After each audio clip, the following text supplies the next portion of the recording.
Today I will present to you the Brothers Grimm and P.I.E. We all know the famous duo, the Brothers Grimm, for their classic fairy tale stories such as The Frog Prince, Sleeping Beauty and Cinderella. But we know them better in the version of Walt Disney. This is the Walt Disney version of The Frog Prince, the Walt Disney version of Sleeping Beauty, and the Walt Disney version of Cinderella.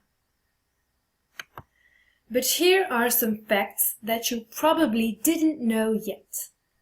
The Brothers Grimm are not the only siblings of the Grimm family. The Grimm's fairy tales already existed long before the brothers were born. Initially, the Grimm's fairy tales were not meant for children. The work of the Grimm brothers consisted of more than writing fairy tales. Let's start at the beginning.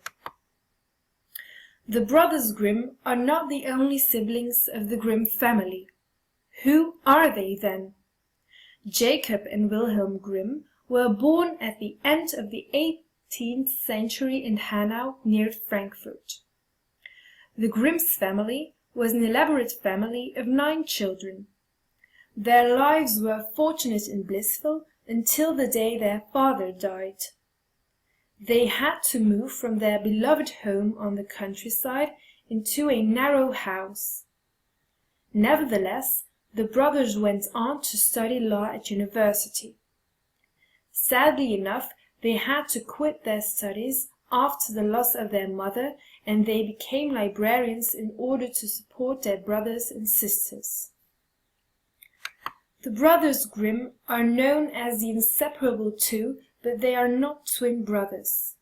They are 1 year apart in age and very different.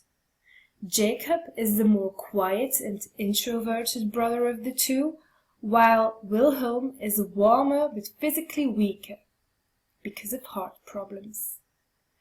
Jacob is the more academic brother. He was the one who did a lot of research on the theories of language and grammar. Wilhelm was more interested in literature. He constantly edited and revised the stories of the Grimm fairy tales. The brothers are the perfect yin and yang example. Their differences in personalities were the reason why they complemented each other so well. Fact number 2. The Grimm's fairy tales already existed long before the brothers were born.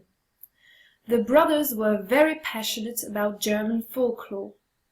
They started doing research on similar words in different languages.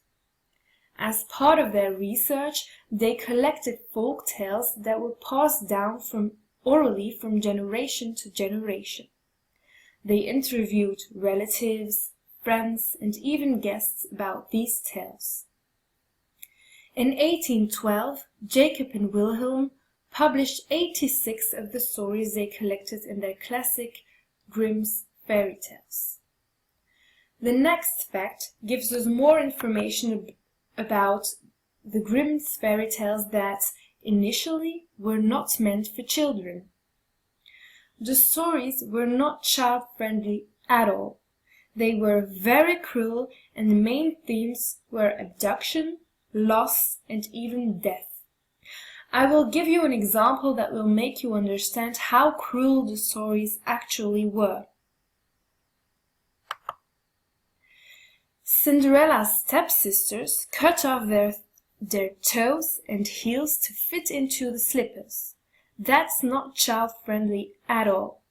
Thank God Walt Disney edited these stories, or otherwise we would have all had traumas during our childhood. The brothers continued to collect fairy tales with limited financial rewards, until the day on which the popularity of children's literature increased. The Grimm's fairy tales were soon established as children's literature. In 1823, their work was translated into English.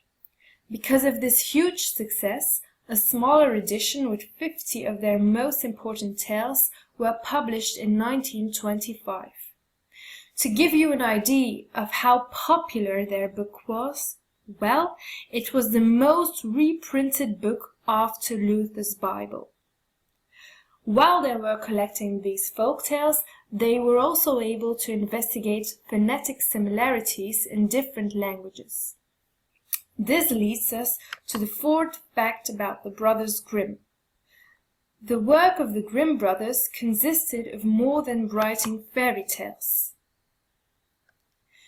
They did research on phonetic similarities in different languages.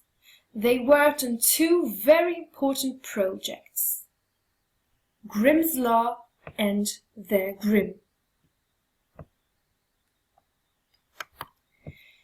In 1838, the brothers started the project Der Grimm. Der Grimm could be compared to the Oxford English Dictionary. Jacob and Wilhelm wanted to implement the usage of every German word in one book. They thought the task would take them 10 years. When Wilhelm died in 1859, they were still working on the letter B. When Jacob died in 1864, he only reached the letter F. Academics continued their work, and it wasn't until 1961, more than a century later, that this project was completed.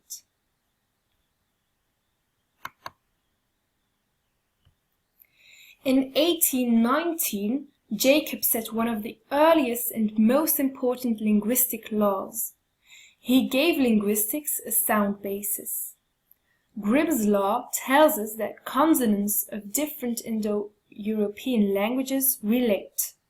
For example, the P changes into F, pater in Latin becomes father in English, or pada becomes foot. There are more than 6,000 languages in the world. Modern linguists don't believe these are originated in one place. They believe a variety of languages evolved in different groups. There are 10 main language families. Jacob Grimm, as well as many other professors, linked all the languages of Europe with some from Western Asia and Northern India into one large language family, PIE, which stands for Proto-Indo-European.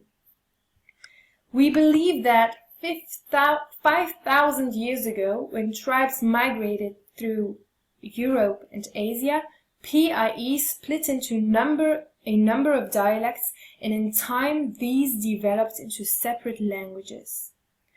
The Brothers Grimm are the reason why our childhood was so resourceful and favorable, but besides that, they have set a huge example in linguistics.